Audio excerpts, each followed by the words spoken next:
암 환자는 암 자체보다 영양실조로 굶어 죽는다.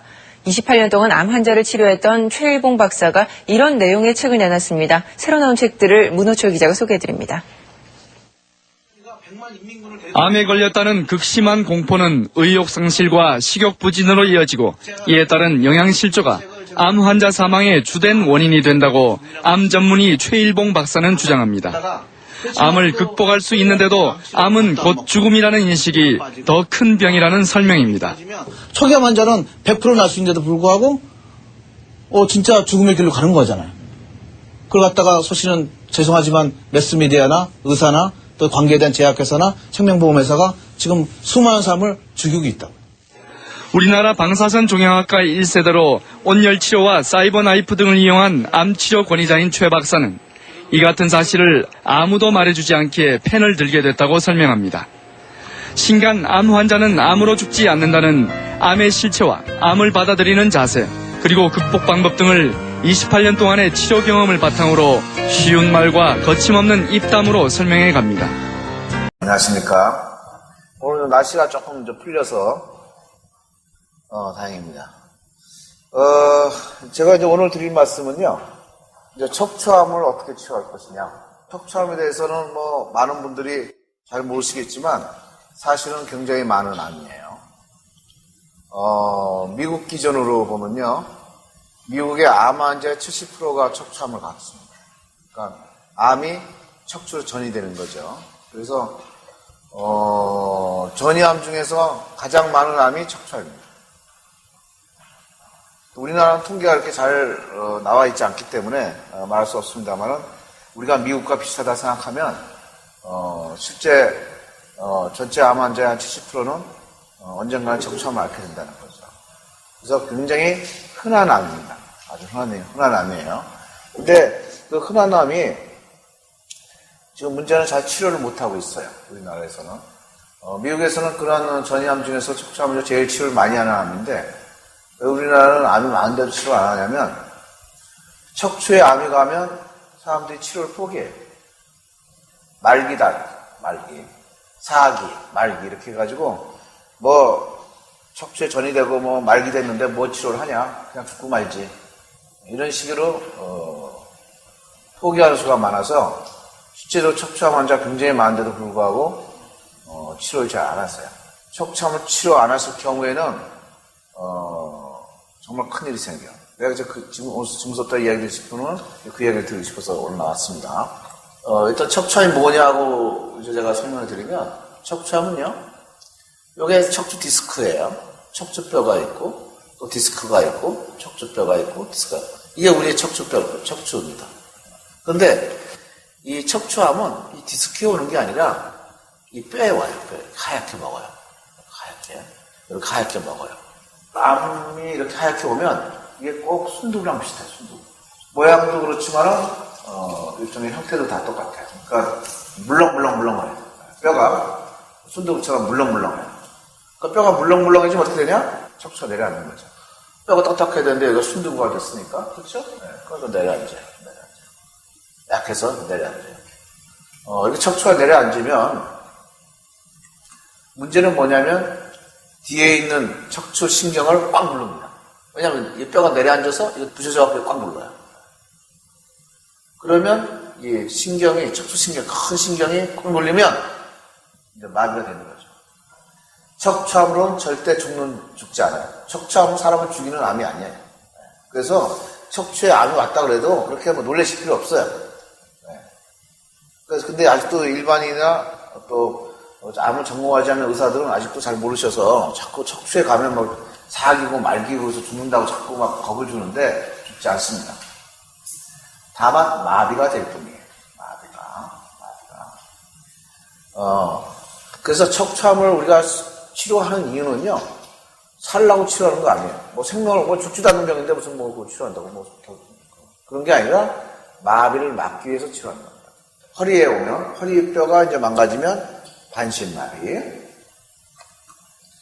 목에 척추암이 와서 목이 부러지면, 목신경이 부러지면 전신마비예요.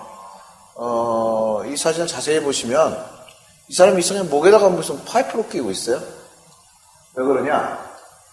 목이 마비되면요, 숨을 못 쉬어요. 왜냐면 숨 쉬는 신경도 다 마비되니까. 그렇죠? 네. 그래서 숨을 못 쉬어요. 숨을 못 쉬기 때문에 폐에다가, 가슴에다가 파이프를 박아서 공기를 넣어줘야지 사는 거예요.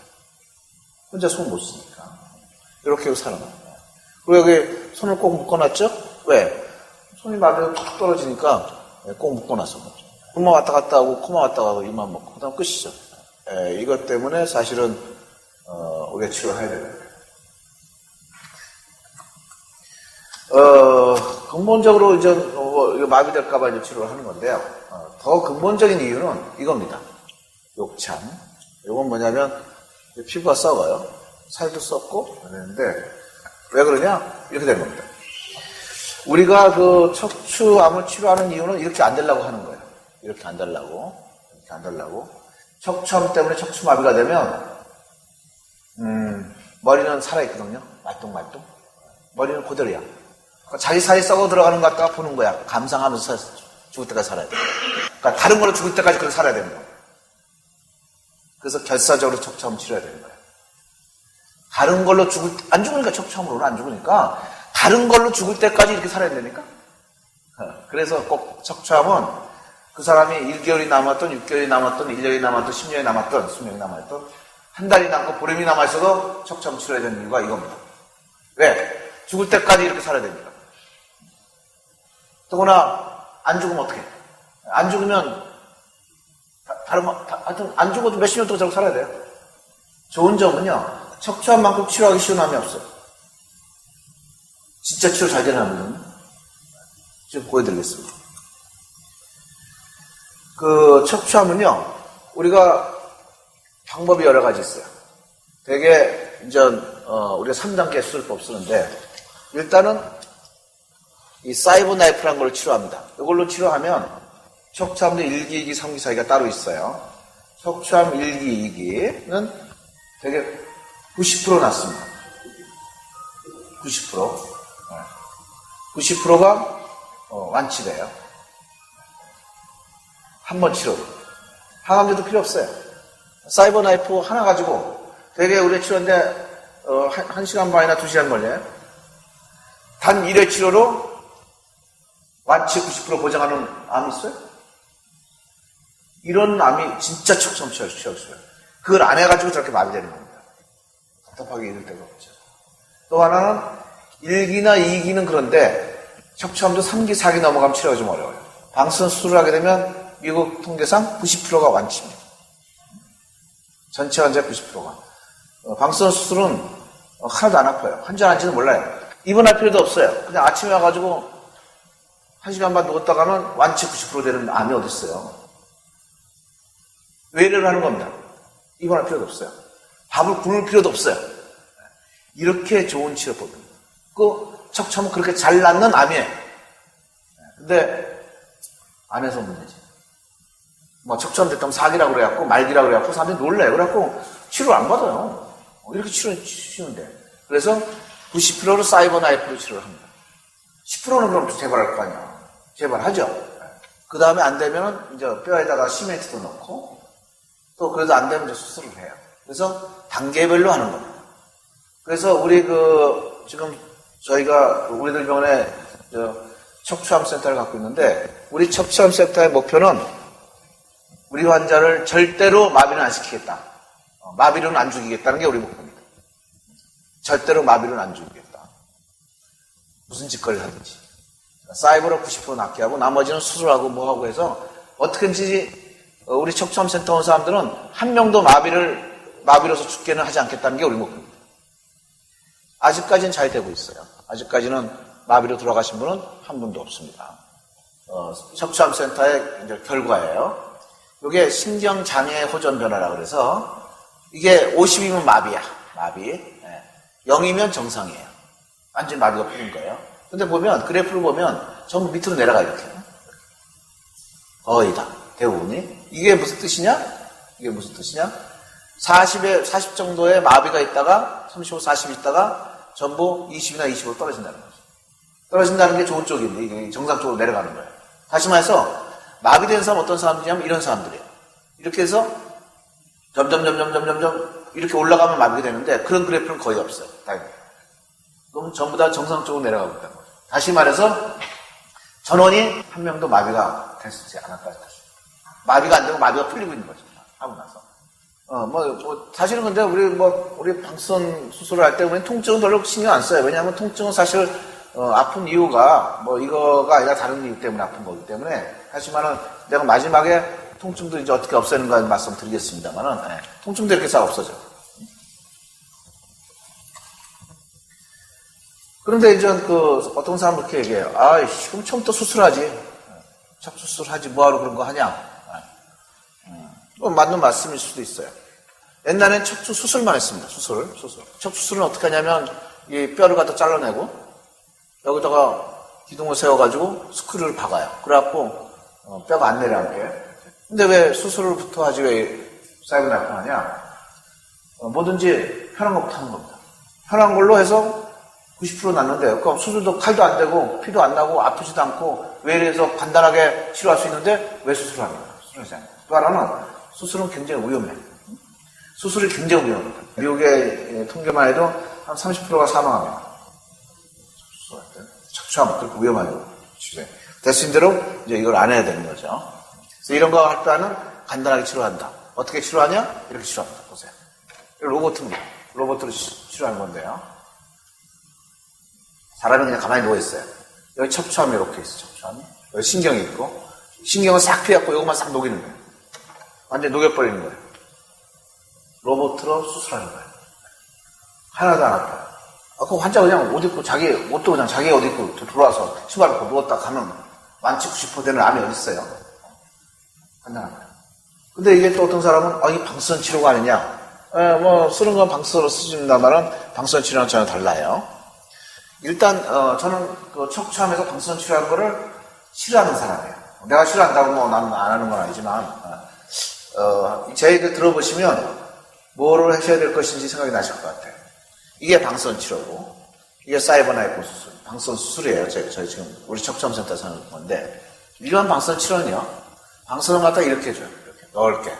이게 이제 간이고, 이게 척추암이 어디냐면 여기에 있어요. 여기에 척추암이 있고, 여기 신경이 이렇게 있는데, 이렇게 앞뒤로 줘요. 넓게. 그러면 간도 맞고, 옆에도 맞고, 심장도 맞고, 등도 맞고, 다 맞아요. 부작용이 많아지겠죠? 근데 이 부작용이 문제가 아니라, 이 안에 있는 신경이 속에 이제 안에 신경이 들어있는데, 사실 우리가 척추암을 치료하는 이유는 신경을 보호하려고 치료하는 거예요. 이게 무너져 내려서 신경 누를까봐, 이 신경을. 근데 방사선 치료하게 되면 신경도 방사선을 맞습니다. 그런데 중요한 거는 신경의 방사선이 아주 약해요. 암보다 더 약해요. 그래서 방사선을 쪼이게 되면 암이 죽기 전에 신경이 죽어버립니다. 보통 방사선 치료를 어떻게 하냐? 하루에 한 번씩 10번밖에 안 해요. 근데 되게 암은 얼마큼 하냐면 방사선 치료를 되게 한 달 반이나 2달 하거든요. 해보시는 사람도 있고 가족도 있을 테니까 그러고 한 2달 해요. 근데 왜 척추암 치료할 때는 10번밖에 안 해요? 20분이 안 해요. 2달 하다가 같은 암인데 왜 그러냐? 신경이 망가질까봐 약하게 하는 겁니다. 약하게. 왜냐하면 세게 하면 신경이 먼저 죽어버리니까. 그러니까 방사선 치료는 암을 죽이는 치료가 아니에요. 이건 어디 가서 물어봐도 마찬가지예요. 암을 죽이는 치료가 아니라 증상을 약간 완화시키는 거예요. 다시 말해서 진통제 대신 하는 거예요.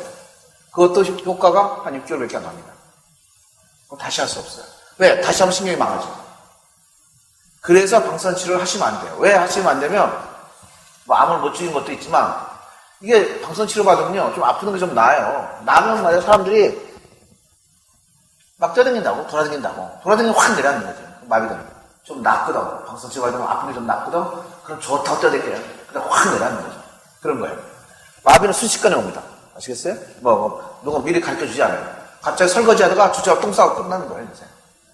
그래서 절대로 방사선 치료 하시면 안 돼요. 차라리 안 하는 게 더 낫다고.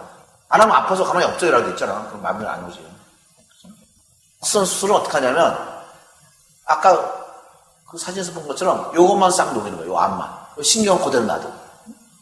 그러니까 어떤 일이 벌어지냐면 다른 데는 안 들어가 방사선에. 그러니까 부작용이 거의 없어요. 사실은요. 지금 저희가 세계에서 제일 많이 한다. 척추암을 제일 많이 치료하고 있는데, 저는 한 건도 부작용이 없었어요. 그렇게 수백 건 해도. 왜? 원래 그런 거예요. 방송 수술하는 게. 그래서 요 뒤에 있는 이제 신경이 그대로 보호가 되고, 또 있는 심장이라든가 간이라든가 폐 같은데 방송에 걸리니까 부작용이 안 생겨요. 자, 여기다. 다릅니다. 그리고 여기에만 방송에 들어가니까 다른 건 이게 다 들어가는 게 아니라 신경은 안 들어가기 때문에 무지막지하게 많은 양을 줄 수 있는 거예요. 세게 줄 수 있는 거예요. 결판을 내는 겁니다. 그래서 단 1회로 쌍독이 버립니다. 그래서 전혀 다른 치료예요. 이건 안 하는 게 나아요. 이걸 하면요, 나중에 방송 수술할 때 부작용이 더 많이 생겨요. 사실은 방선 수술만 하면 세계적으로 부작용이 보고된 바가 없습니다. 한 건도 없어요. 근데 방선 치료하고 또 방선 수술을 하게 되면 부작용이 1000명 중에 한 3명 정도쯤 보고되어 있어요. 그러니까 0.3% 정도. 그래서 안 해야 돼. 안 하고 오셔야 돼요. 하고 오시면 치료 효과가 더 떨어져요. 그렇습니다. 사이버 나이프는 그게 아니라 방선 수술은 그게 아니라 진짜 암을 죽이는 거다. 진짜 죽이나 보여드릴게요. 일기 때 오셔야 돼. 그래야지 진짜 치료가 잘 되고, 이게 3기, 4기 되면 치료하기 좀 어렵습니다. 그래서 사이버 나이프 하면 진짜로 암이 다 죽냐? 네. 이게 패트시티라는 거예요. 패트시티라는 게 아시는 분들이 아시겠지만은, 많이 아시겠지만 요새는 암이 있으면 그 암이는 빨갛게 변해요. 암이 없는 데는 아무것도 안 나타나요. 요게 원리예요. 그래서 이제 패트시티를 찍는데, 패트시티를 찍으면 암 있는 부분을 이렇게 빨갛게 암이 받아먹어서 빨개. 여기 암이 있는데요. 요거는 콩팥이에요. 이건 원래 암이 아니에요. 원래 하얗게 보여야 되는데 여기 암이로 빨갛게 이렇게 익습니다. 그래서 여기 암이에요. 근데 수술을 딱 하면 싹 없어지는 거예요. 빨간 게 완전 없었어요. 암을 죽이는 겁니다. 한 방에. 단 1시간 반 만에 암이 다 죽은 거예요. 그래서 척추암 꼭 치료 받으셔야 돼요. 너무 간단하게 죽일 수 있는 건데 마비될 수 있는 거죠. 다음 보시면 요것도 똑같은 건데 여기 빨갛게 암이 여기 이렇게 있어. 치료 딱 했더니 한 방에 죽이는 겁니다. 단 한 방에. 이렇게 치료하기 쉬운 병이에요. 우리나라에 이제 그 사이버 나이프가 굉장히 많아요. 요게 이제 2세대 이제 방선 수술 기계입니다. 사이버 나이프 기계예요. 근데 지금 여기 쓰는 건 우리 4세대 기계를 쓰고 있는데요. 이게 가장 최신 기계예요. 이게 최신 기계인데 이게 저희가 갖고 있는 건데 요거와 요거의 차이점이 뭐냐? 요거는 척추암 전용 기계입니다. 지금 우리들 전에 갖고 있는 게 척추암을 치료하기 쉽게 만들고 있어요. 왜 그러냐면 로봇가 척추암이 어딘지 지가 알아차려요. 그래서 나사못을 박을 필요가 없어요. 옛날에는 술방에서 피부를 자르고 근육을 자르고 척추뼈에다가 나사못을 6개를 박았어야 되지만 지금은 안 해요. 그래서 옛날에는 하기가 어려웠죠. 왜냐면 술 한번 받고 그 다음에 한 일주일 있다가 다 물면 그때 가서 이제 방수술을 했거든요. 근데 4세대부터는 로봇가 암인들 지가 찾아내기 때문에 수술이 없었어요. 하지만 암세포가 있다고 해서 모두가 암에 걸리지는 않는다.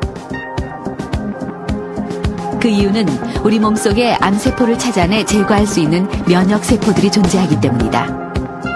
암세포와 전면에 나서 싸우는 대표적인 면역세포가 자연 살해세포라는 NK세포다. NK세포는 수상한 세포를 만나면 세포의 단백질 구조를 통해 정상적인 자기 세포인지 아닌지를 탐색한다. 그리고 단백질 구조가 다른 이상세포라고 판단되면 즉시 암세포의 세포막에 구멍을 뚫고 적을 사멸시키는 중요한 역할을 수행한다. 이게 제가 만든 게 아니라 여기 잘 보시면 알겠지만 KBS에서 나온 생로병사의 비밀에 나온 거예요. 제가 이걸 자세히 들어보셨죠? 이게 뭐냐면 그러면 재발을 안 하냐? 재발합니다. 왜 재발을 안 하냐면 면역력이 떨어져서 재발해요. 암을 다 죽여도 그 암에 우리가 전이암이라는 건 무슨 뜻이냐면요. 이 암의 시각 온몸으로 샤워한 거예요. 온몸에 다 암세포가 있어. 근데 어디는 암이 자라고 어디는 암이 안 자라는 것뿐이에요. 그런 상황이거든요. 그런 상황에서 근데 왜 어디는 왜 잘하고 어디는 안 잘할까? 그거는 우리가 면역세포라는 게 있어가지고 자동적으로 다 죽이는 거예요. 우리 몸이. 근데 면역력이 떨어지면 이제 암이 재발하는 거죠. 그래서 척추암을 잘 치료받으셔도 자기 몸 관리를 잘해요. 자, 다 났다 그래서 좋다고 가서 술 처마시고 말이야, 술 맞고, 뭐 담배 피고 막 난리치고 또 일, 가서 또 스트레스 받는 일을 하시고, 이러시면 안 돼요. 관리를 잘 해야지. 암은 다 낫는 거 아니에요. 다만 안 보이게 되는 거죠. 언제까지 안 보길 바래? 우리가 자연 수용을 다 할 때까지 안 보길 바랍니다. 암이라는 건 완치가 없어요. 이거 보세요. 요게 이제 암을 치료를 했어요, 우리가. 이거 싹 치료를 했더니, 그 다음에는 그 옆에서 자라는 거예요. 이 사람 어떤 사람이냐면, 요 암은 요거 다 죽었어. 또 옆에 또 자라요. 이런 일이 벌어져요. 이 어떤 사람이냐면, 이 사람은 면역 억제제라는 게 있어요. 왜냐하면 이 사람이 콩팥이 망가져서 콩팥 이식 수술을 하려고 면역 억제제 썼어요. 그랬더니 암이 확 자라요. 그래서 이걸 봐도 우리가 암 치료하고 나서 암을 다 죽여도 죽인 부분은 그대로 남아요. 다 죽었잖아요. 아무것도 안 보이는데 그 옆에서 면역이 떨어지면 암이 재발한다는 걸 보여주는 겁니다. 아시겠죠? 그래서 암 치료 봐서 다 완치 판정 받아도 진짜 몸 관리를 잘 하셔야 돼요. 암은 치료하는 게 아니에요. 암은 관리하는 겁니다. 언제까지? 자연 수명을 다 하실 때까지. 그걸 내 말씀드리고 보여드립니다. 그 다음에 이제 우리가 이제 척추암에서 통증이 있을 경우에도 좀 치료를 할 수가 있어요. 그건, 사실은 우리 통증은 별로 관심을 안 갖고 있는데, 왜냐하면, 통증은 왜 생기는 거냐면요. 이 척추가 마비되면 통증이 없어요. 마비된 데부터 통증이 있어요. 마비되면 일시에 아픔이 없어집니다. 다만, 그 다음에 똥오줌 싸는 거죠. 마비되는데 아무 느낌이 없죠. 꼬집어도 아무 감각이 없으니까. 근데 그 사실은 척추암환자들이 아프다 그러면 우린 좋아해요. 왜? 마비 안 됐구나. 아무 감각이 없다 그러면 안 아프다 그러면 걱정해요. 왜? 이거 마비됐구나. 마비되면 우리 치료 안 해줍니다. 우리는 마비를 치료하는 병원이 아니에요. 마비를 치료할 수 없어요. 한번 마비되면 그만이에요, 신경은. 근데 이게 누르면 여기 옆에 이렇게 가닥지 나는 신경이 눌려서 아픈 거예요. 이게 마비돼서 아픈 게 아니라. 그러니까 요게 감각이 있다는 이야기는 왜 안 죽었다는 얘기지? 근데 요게 눌려서 이제 아플 경우에도 우리가 이제 치료를 해줍니다. 왜 그러냐면, 사실은 암 환자에서 가장 무서운 게 통증이에요. 암 환자는 암을 죽는 게 아니에요. 아파서 죽는 겁니다. 아파서. 아픈다고 왜 죽어? 이렇게 죽는 겁니다. 일단 아프잖아요? 사람이 아프면 밥맛이 떨어져. 근데 암에 걸리면 말이에요. 아프면 보통 진통제를 먹으면 나아야 되는데 암 때문에 아프면 진통제를 먹으면 낫질 않아요. 그러면 거의 퍽 납니다. 내가 죽는가 보다. 이게 아픈 게 안 나니까. 하고 가슴이 턱 떨어져요. 그래서 죽을까봐 불안해져요. 불안해지면 밥을 또 적게 먹어요. 밥맛이 없어서 밥을 조금 먹고 있다가 어떨 때는 아침에 안 먹게 돼요. 끼니를 걸려요. 그 힘이 없어져요. 안 먹으면 힘 없어지지, 그거 당연한 거죠, 안 먹고 힘내는 사람은 있어지잖아요. 그죠? 힘이 없어져. 우리가요, 힘이 없어지면 더 밥맛이 없어요. 힘이 없으면 더 밥맛 없어요. 그렇잖아요. 밥맛이 더 없어지면 더 안 먹어요. 이게 악순환이 돼요, 계속. 그래서 나중에는요, 먹을 힘조차도 없습니다. 먹고 싶어도. 그래서 죽어가는 거예요. 그래서 암 환자에서 통증이 얼마나 굉장히 중요한 역할을 하는지 알아요. 그래서 암 환자의 통증을 갖다가 없애는 게 굉장히 중요합니다. 무엇보다도. 일단 왜 암 가지고 사람이 죽기 어렵거든요. 암이 사람 죽기 어려워요. 그래서 이래서 죽는 거예요, 암으로. 그러니까 통증을 잘 관리하시는 게 중요하고, 또 하나는 무조건 먹어야 돼. 안 걸리면. 절대 암으로 죽지 않아요. 밥을 안 먹으니까 죽는 거지. 사람이요, 입안에 뭐가 들어가는 한은 안 죽습니다. 수저를 놓으니까 가는 거지. 옛말도 있잖아요. 수저 놓으면 간다고 하잖아요. 숟가락 물다가 죽는 사람 봤어요? 숟가락 놓으니까 죽는 거지. 그래서 얼마나 통증이 중요하고 얼마나 우리 이 심리 상태가 중요한 걸 우리가 알 수 있어요. 그래서 암으로 죽지 않는 방법은 이거 먹고 있으면 안 죽어요. 잘만 먹으면 절대로 안 죽습니다. 먹기만 하면 돼, 먹기만. 먹을 수만 있으면 안 죽어요. 암치료법이라는 게 이겁니다. 간단합니다. 먹을 수가 있으면 안 죽어요. 암 환자는 암으로 절대 죽지 않아요. 더구나 척추암은 그것마저 죽지 않아요. 근데 척추암은 왜 치료해야 되냐면 아까 말한 것처럼 마비 올까봐 치료하는 거고, 두 번째는 통증이 있으면 환자가 내가 이거 죽는가 보다 오해할까봐 치료해 주는 겁니다. 원래는 죽지 않는 병입니다. 아시겠습니까? 감사합니다.